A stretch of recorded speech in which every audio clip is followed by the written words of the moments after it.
So এখনকার topic হচ্ছে আমাদের immutable object and classes. You can define immutable classes to create immutable object. To contents of immutable object cannot be changes.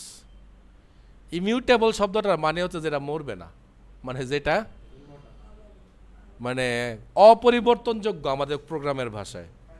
ওই যে static constant use করছিলাম না আমরা, বা জাভাতে আমরা অলরেডি ফাইনাল শব্দটা ইউজ করেছি।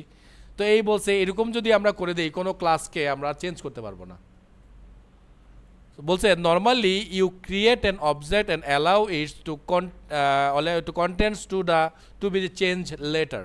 মানে স্টুডেন্ট ক্লাসে যখন তখন চাইলেই তো আমরা ডাটা চেঞ্জ করতে পারতেছি, একবার আতিককে দিচ্ছি, একবার রেজাকে দিচ্ছি। However, occasionally it is desirable to create an object whose content cannot be changed once the object has been created. বলে মাঝে মাঝে এমন কিছু জায়গা আসবে যে জায়গাতে তুমি অবজেক্ট ক্রিয়েট করলো তার ভ্যালু তুমি চেঞ্জ করতে পারবা না। We call such object as immutable object, মানে যেগুলোকে চেঞ্জ করা যাবে না সেগুলোকেই আমরা বলছি immutable object. And it classes as immutable classes, এই জন্য এটাকে বলা হয় ইমিউটেবল ক্লাস। যেমন উদাহরণ দিয়ে দিচ্ছে, the string class for example is immutable, কারণ স্ট্রিং ক্লাসের কোনো জিনিস আপনি চেঞ্জ করতে পারবেন না, কোনো মেথডকে আপনি নষ্ট করতে পারবেন না। ওরা এটাকে এভাবে বানায় দিচ্ছে আমাদেরকে, না তো এতদিনে এই স্ট্রিংয়ের জ্ঞাতি গোষ্ঠী নাম স্ট্রিং ভুলে যেত আমার মতো প্রোগ্রামের ধাক্কায়। ওকে, তো বলতেছে the class would be immutable because radius is primitive and can not be change without a setter method, মানে সেটার বা গেটার মেথড ছাড়া আপনি এটাকে চেঞ্জ করতে পারবেন না। যেমনটা আমরা বলতেছিলাম একটু আগে যে স্যার আমরা তো ওই যে কি প্যারামিটারাইজ কনস্ট্রাক্টর কল করে দামার ভ্যালু দিয়ে দিতেছি, তাহলে আমাদের গেটার সেটার মেথড তো অকেজ হয়ে যাচ্ছে। সো এইটাকে আমরা চাইলে মানে মানে কী বলে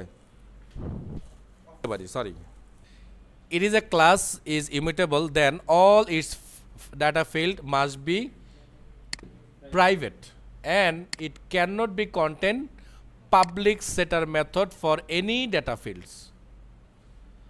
Okay, তারপর আরো দেখি, a class will be a class with all primitive data fields and no mutators is not necessarily immutable. মিউটেটরস বলতে বলছে যেটাকে চেঞ্জেবল, মানে ইমিউটেবলের অপোজিট ওয়ার্ড মিউটেবল, ওইটা থেকে মিউটেটরস বলছে। আচ্ছা, the following student class all primitive data fields and no setter method but it is not immutable class.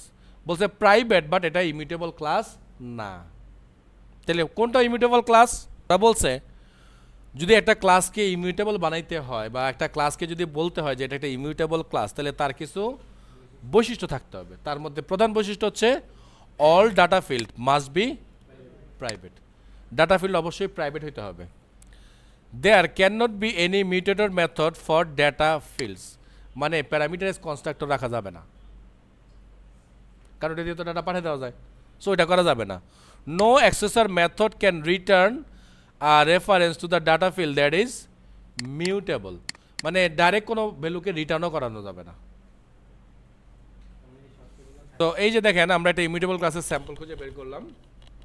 দেন ক্লাসের নামের আগে লিখে দিছি কি, ফাইনাল ক্লাস স্টুডেন্ট। এটা হচ্ছে private final string name, private final integer, just যে ভ্যালুগুলো দরকার হলো বলে দিছে। এবং এই যে নেমের মধ্যে নেম ওরা বলছে যে নেম আমরা দিব এই মেথডকে ব্যবহার করে, ওই নেমটা এখানে আসবে, সমস্যা নেই, ওই রেজিস্ট্রেশন নাম্বারটাও এখানে আসবে, এসে এই প্রিন্টগুলোকে করবে।